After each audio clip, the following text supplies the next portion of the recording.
Hello everyone, I'm Ankit and you're watching StudyIQ IAS English.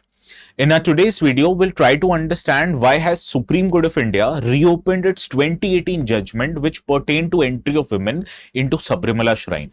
And the reason why we have picked up this article for our today's discussion is because from 7th April onwards, the Supreme Court is hearing its review petition of the Sabarimala judgment of 2018. And while doing so, the Supreme Court is also considering 7 important legal questions which pertains itself to the exercise of religious rights and freedoms in India. And if and when the Supreme Court will deliver its verdict, it will have a major impact on various cases, even outside the Sabarimala Temple case. For example, what all are the religious rights protected under Article 25 and 26? Supreme Court is going to review that. So, understanding this matter becomes very important for us in order to get the complete picture. Now, what we'll do today is we'll try to understand what was the nature of devotee in the Sabarimala shrine and what are the practices that a devotee needs to perform before they visit the shrine, and why it became a source of conflict, especially when women were excluded from entry into the temple. Then we'll try to understand what were the arguments given in the 2018 cases, and then we'll try to understand why it was seen as a controversial judgment of the Supreme Court, and now then we'll try to ascertain on what grounds is Supreme Court going to review this judgment. Okay, so this is the complete picture which we'll get after you complete this video. Now, the notes which I will be using in our today's session, these are very important as far as Indian polity and politics is concerned. So you can go to a Telegram channel called as ATS Live and download them. And while you're at it, please do not forget to subscribe to the channel as well. So let us start our today's discussion by understanding the historical background of Sabarimala Shrine. Now, Sabarimala Shrine is a celebrated Hindu shrine located in the Periyar Tiger Reserve in Kerala. Geographically, it is located in Pathanamthitta district of the state of Kerala. Now, this shrine is devoted to Lord Ayappa, who according to many historical instances was born out of the union of Lord Shiva and Mohini, who was the female avatar of Lord Vishnu. Now, understanding this temple and the particular nature of deity becomes very essential for us if we have to understand this case in great detail. Okay, so let us try to understand what is the nature of the Lord, that is Lord Ayappa, who is located in this temple. It has been believed that Lord Ayappa himself instructed then King Rajshekhar of the Pandalam kingdom to construct this temple at a particular place where he shot an arrow, and it is believed that the place where this arrow fell, it is the exact same place where today the shrine is located. Now, the Lord Ayappa also directed the king on the ways how the pilgrimage should happen in this particular shrine and what are the methods of worship that a particular devotee needs to follow. So we'll need to understand what is this way on how can a devotee visit the shrine. Now, if you're a devotee planning to visit the Sabarimala temple, you have to undergo a practice which is known as practice of Vratam. This practice of Vratam is essentially a 41-day penance period which a devotee must observe before visiting the shrine. So what does this penance include? This penance includes abstaining from physical relationship with your spouse. It also includes cooking your own food, walking barefoot, and living in isolation from your family itself. Now, what it is believed that this practice that a devotee needs to perform is very essential by maintaining sattvic lifestyle and practicing brahmacharya, which is essentially practicing celibacy. And it is believed that after this 41-day period, a devotee is pure both physically and mentally. Therefore, now they can approach the deity in the Sabarimala shrine. Now, it is also believed that the deity Lord Ayappa himself is a Nastik Brahmachari. Nastik Brahmachari means an eternal celibate. And this character of the deity itself is the key to understand why the temple's tradition was made in a certain way. Made in a certain way that they prohibited entry of women into the temple. So what was the religious reasons given to prevent entry of women into the Sabarimala shrine? Now, this prohibition of women does not exist to every woman. It only exists to women who are in their menstrual age, essentially between 10 to 50 years of age. It was believed that the woman at this age group cannot complete the 41-day penance period or the practice of Vratam, right? Because Due to this process, when they will have the menstrual cycle, it would interrupt the required state of physical and mental purity that a devotee needs to observe before visiting this temple. Therefore, this penance would consider to be, which is very essential, a precondition before visiting the shrine, would not be observed by a woman just by the virtue of their biology. Right? And the second ground which prohibited the entry of women into this shrine was the essential nature of Lord Ayyappa itself. I told you Lord Ayyappa itself is a eternal celibate, and entry of women who are in their menstruating age would disturb the celibacy that is performed by the deity, and it was essentially damage the sanctity of the shrine. And based on this belief, the entry of women was prohibited into this temple. Now, what happened that this prohibition not just emerged from a social custom, but there was also a statutory backing which was given to it. Especially it was given by Rule 3B of the Kerala Hindu Places of Worship Authorization of Entry Rules of 1956. This rule of Kerala government, it explicitly permitted Hindu denominations to exclude women from public places of worship, especially if this exclusion was based on a religious custom. And a statutory body, that is Travancore Devaswanam Board, which is administering this temple, it is implementing this ban based on a law passed in the Kerala state legislature. So essentially it is the state itself, a body of the state, TDB, which is discriminating against the women.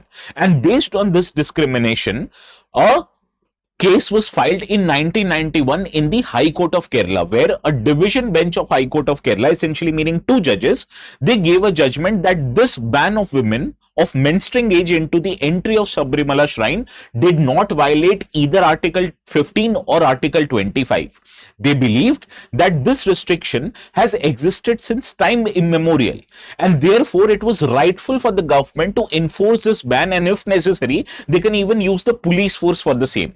And it ruled that since this ban is not essentially against entire section of women, but only a particular section of women, that is women of menstruating age, so it was only a specific ban, not an unconstitutional discrimination against women themselves. And on these grounds, these did not violate Article 15 as well as Article 25. And this judgment of a division bench of Kerala High Court essentially became a legal basis for continuous enforcement of this entry or prohibition of entry of women into the Sabarimala shrine. Now, what happened that in 2006, an association called as Indian Young Lawyers Association, along with 5 women lawyers, they filed a writ petition in the Supreme Court of India using their powers under Article 32. So in cases of violation of fundamental right, anybody has the right to approach Supreme Court directly using the right to constitutional remedies provided under Article 32. These people, they challenged Rule 3B of the Kerala Hindu Places of Worship Act and said that it is unconstitutional because it violated handful of fundamental rights that an individual get under Article 14, 17, 15, 25 as well as 26 of the Constitution. And as a result, a 3-judge bench of the Supreme Court referred this matter to a larger bench of a 5-judge bench.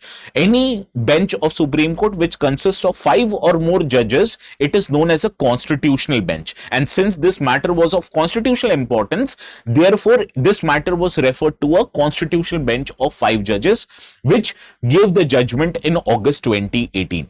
Now, what all did Supreme Court consider? What all different sides of argument did Supreme Court consider before giving this judgment? Let us understand those kind of arguments. First, let us cover those arguments that were in favor of women's entry into the Sabarimala shrine. First argument stated that this ban imposed by the Kerala state legislature, it violated Article 14, that is right to equality before law. Because here the women were discriminated because of their physiological feature, that is the menstrual cycle, and this nature of discrimination is not grounded in reasonableness, rather this is arbitrary nature, therefore it violated Article 14 of a woman. Similarly, it also violated Article 15 because if you remember, Article 15 prevents discrimination solely on the basis of a gender, right? And this explicitly prohibition, which was based on the gender of a devotee, that is women, it violated their Article 15. Similarly, the petitioners also stated that if you're discriminating against a woman who is in their menstrual cycle, you're equating menstruation with impurity and unworthiness of temple entry, which essentially is a form of untouchable practice. And if you remember, Article 17 of the Indian Constitution prohibits practices of untouchability. So it even violates Article 17 of the Constitution. Not just this, the devotees also argued that it violated Article 25 of individuals, because Article 25 guarantees individual the right to freely practice their religion, and when you prevent women from worshipping or entering into the temple, this essentially denies them the right to practice their religion, therefore violating Article 25. Similarly, exclusion of women here was not seen as an essential religious practice, because historically women were allowed in this temple during the instances where child first rice feeding ceremonies were held in the temple. So this practice of exclusion, according to the practitioners, was not time immemorial, rather it began for about 60 years ago. So that is why this is not an essential practices, and therefore violating of Article 25 as well as 26 of the Constitution. So these were the sides of argument given by petitioners, in addition to the fact that they believe Sabarimala is not a separate religious denomination under Article 26. Because if you look at the rituals which are performed in the Sabarimala Temple, it is very inconsistent with the rituals that are performed in other Hindu temple. So therefore Sabarimala shrine and its practices cannot claim the right to exclude women on the grounds of powers given to them under Article 26. So these were the handful of arguments given by the petitioners who favored entry of women into the temple. Now let us understand what did the other side say. Other side, I mean people who denied or who wanted prohibition of entry of women into the temple. Now their argument was the restriction, it is not discriminatory against women as a class of whole. Rather, it is only preventing the women of a specific age that are in their menstrual cycle, and therefore it is not seen as a blanket discrimination violating Article 14, 17 or 15 for that matter. Similarly, the practice of Vratam that I told you is a 41-day long penance period. It can't be maintained by women because of their menstruing age, and therefore they will not be able to maintain the required purity which a devotee needs to have before they are visiting the shrine. Therefore, their exclusion was based on a reasonable religious basis, and they also favored for the nature of deity, that was Lord Ayappa himself, because Lord Ayappa's nature is an eternal celibate, and therefore denying entry of women is grounded in the doctrine of the religion, not based on any arbitrary parameter without having a solid background of religion. So this was what their arguments were like. And they also claimed that Sabarimala Temple is a separate religious denomination, because the devotees, the practice that they need to perform is basically very distinctly different to the practices that are performed in different Hindu temples, and therefore they are entitled to protection of their affairs as per the powers and the rights given to them under Article 26. So these were the two sides of the argument. Now, what was the judgment of the Supreme Court in August 2018? This becomes very important for the scope of our today's discussion. Now, the majority judgment of the 5-judge bench was covered, including the opinions given by 4 separate judges, including at that time the Chief Justice of India, Mr. Deepak Misra. They held that this ban imposed by the Kerala state legislature, it actually was violating of Article 14, 15, 17, 19 as well as 25 of the Constitution. So what were the arguments they gave in their judgment? Let us now understand them. They stated that exclusion of women of menstruing age is not an essential religious practice, so they can't claim benefits under Article 25 of the Constitution. Similarly, they stated that the Sabarimala Temple does not constitute a separate religious denomination, and therefore they can't claim to have protection that are provided to separate religious denominations under Article 26 of the Constitution. So since they violated under Article 25 and 26, so they were unconstitutional in nature. Similarly, The majority opinion of the Supreme Court of the 2018 judgment also struck down the Rule 3B of the Kerala Hindu Places of Worship rules. They stated that it is unconstitutional. Why it was unconstitutional? Because discrimination here was based on women's menstrual cycle, which essentially is a kind of untouchability that you're practicing against women, which again violates Article 17 of the Constitution. And the judgment also gave a very beautiful quote. It stated that the devotion cannot be a subject of gender discrimination, and if you treat women as the children of lesser god, it is basically a blink or a violation of the provisions of the Constitution. So based on this ground, the majority opinion struck down this practice as an unconstitutional practice, basically violating many other fundamental rights of the Constitution. But here, a dissenting opinion given by Justice Indu Malhotra becomes very important if you have to understand the nitty-gritties of this case. You have to understand Justice Indu Malhotra, in her beautifully penned dissenting opinion, stated that the questions of essential religious practices cannot essentially be rationally scrutinized by the courts. It is for the devotees and the religious denominations themselves to determine which practice of them is an essential religious practice and which is not. And it is not for the courts to decide that. Similarly, she stated that India is a land of diverse faiths, which means constitutional morality or the moralities of constitution, if you apply on various religious practices, you should ensure that the religions are given the freedom to practice even those customs which prima facie may appear irrational to them, because for them rationality and irrationality has no place in a religious belief, right? And she also stated that the shrine and the deity, they are protected under Article 25, and therefore the court should not ordinarily interfere in the matter of deep religious sentiments until unless the grievance comes from within the religious community itself. So she stated that a person outside that religious community does not have the right to approach the court in order to negate all those kind of religious practices. And why this is essential, you'd get to understand in a matter of few minutes itself. Now, what happened that this 2018 judgment of the Supreme Court, which invalidated the prohibition of entry of women into the Sabarimala Temple, it met with widespread criticism, particularly in the state of Kerala, when the state government, which at that time was led by the Communist Party of India, tried to implement this ban. They had to feel that pressure in the next Lok Sabha elections, which happened in 2019. And many organizations and stakeholders who were affiliated with the Sabarimala Temple, they filed a review petition challenging the 2018 verdict of the Supreme Court. So when this review petition went to a 3-judge bench of Supreme Court, they basically stated that the 2018 verdict and the review of it may have implications for other religious practices as well.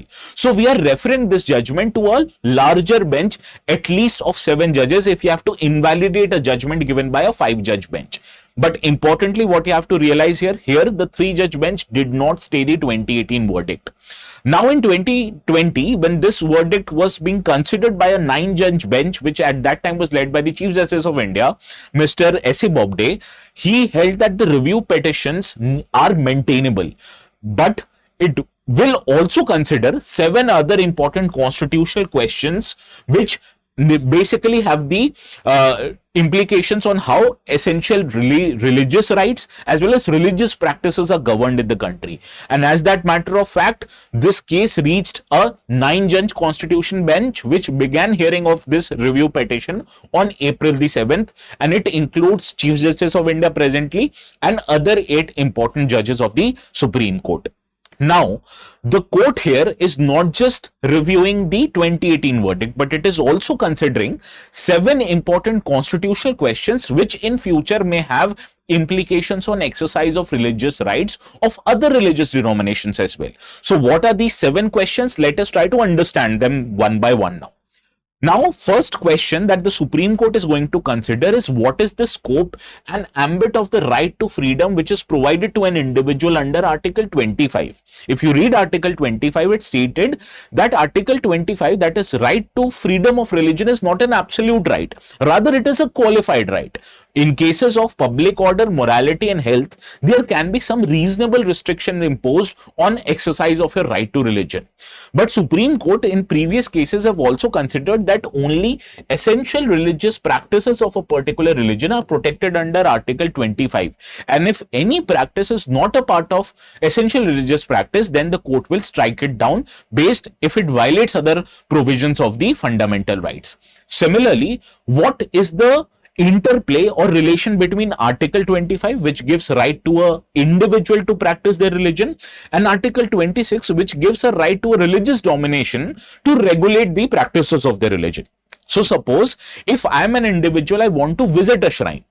But that shrine, if it wants to prohibit my entry, here is a conflict between Article 25 and 26. So in cases of such conflict, which would prevail? Whether Article 25 would prevail or Article 26 would prevail, this is what even the courts are considering now. Similarly, the courts is also considering whether the right of a religious denomination under Article 26, is it just subjected to public order, morality or health, or is it also subjected to other important provisions given in Part 3, that is the fundamental rights of the Indian Constitution, like Article 14, right to equality before law, Article 15 and 16, right against discrimination, Article 17, right against untouchability. So whether all of those rights have a bearing on a religious denomination's exercise of Article 26 or not. Similarly, the court is also discovering what is the scope and extent of the word morality in Article 25 and 26. Now, the word morality can be interpreted two ways. If you interpret the word morality, that is a social morality, then prohibition of entry of women into the Sabarimala Temple is acceptable because social morality wants this ban. But if you add the word morality as a constitutional morality, then the constitution would say that you can't discriminate against a person if she is a woman. That would be an unconstitutional discrimination. So the courts would decide whether this word actually means a social morality or a kind of constitutional morality. Then the courts will also consider what is the scope and extent of judicial review when it comes to regard of essential religious practices. As I told you right now, what is an essential religious practice of a religion? It is not determined by the religion itself. Rather, it is determined by the courts of law. So whether the justices are qualified to determine whether an X practice or a Y practice is an essential religious practice, this is also what is being considered by the Supreme Court right now. Additionally to that, the Supreme Court also would consider what is the meaning of the expression section of Hindus in the Article 25 2B of the Indian Constitution. If you see Article 25 2B of the Constitution, it allows the state to open Hindu religious institutions to all classes and sections of Hindus. So what is the meaning of section of Hindus? Does it include men? Does it include women? Does it include people of depressed classes, etc.? That is what the Supreme Court will interpret. And lastly, the Supreme Court will also interpret whether a person who does not belong to a religious domination can they file a review petition against a religious practice. Because what has happened in the recent times, since Supreme Court allows filing of public interest litigations, it basically relaxes what is known as the locus standi of the matter. Locus standi of the matter basically means even if a person does not have a direct bearing on a particular case, even they have the right to challenge that practice in the courts of law, right? So whether this means if a person belonging to X religion, can they file for a review of a practice of a Y religion in the court? So this is also what the Supreme Court will consider, because you can understand this matter can actually lead to tensions based on religious identity. Okay, so this was all for today's discussion. What we essentially understood is the nature of the deity of Sabarimala Temple and why, because of this nature of deity, there was a prohibition of entry of women on their menstrual cycle, right? But in the 2018 judgment, Supreme Court basically said that this kind of a discrimination is unconstitutional in nature and allowed for entry of women, which naturally led to many kind of protests in the state of Kerala. So after that protest, many people decided to file for the review petition, which the Supreme Court is considering. But in addition to that review petition, the Supreme Court is also considering 7 important constitutional questions which might have in the future bearing on how the religious practices of other religions are also regulated. Okay. Now, before we end up our today's discussion and we try to solve a practice question which essentially appeared in the UPSC exam, this is an important announcement. The topic that I covered right now basically is an interplay between different articles of the Constitution in the part 3, that is the fundamental rights. Similarly, in addition to that, there are other important aspects of polity also. To understand Indian polity in great detail, which by the way is one of the most important subjects of UPSC exam, you can consider taking admissions to the resolution batches. In resolution batches, not just polity classes are covered, but classes for all the important subjects of UPSC are covered. Not just that, you get one-to-one mentorship which helps you solve the doubts. You get access to test series for both prelims and mains which helps you practice your learning. So all of these are essential features of StudyIQ's resolution batches. To take admissions to one of them, which by the way have started from yesterday, and the admissions to these batches are only allowed till 10th of May, that is only 2 days from now. Do not delay, try to take admissions as soon as possible, and if you use this code ATS Live, you're gonna get maximum discounts on all the courses. Please remember, these batches are separate for students who are willing to give exams in 27 as well as 2028. Now, before ending our today's video, this is the question that I want you to solve from 2020. Which one of the following categories of fundamental rights incorporates practice against untouchability as a form of discrimination? Do let me know the correct answer in the comment section, and what do you feel about this particular issue? Also let me know in the comment section. And if you're waiting to download the notes, this is where you'd find them. The channel's name is called as ATS Live. This is on Telegram. If you have troubles in locating the channel, you can always scan this QR code. So this is all from my side. Please have a very good day. We'll see each other again quite soon.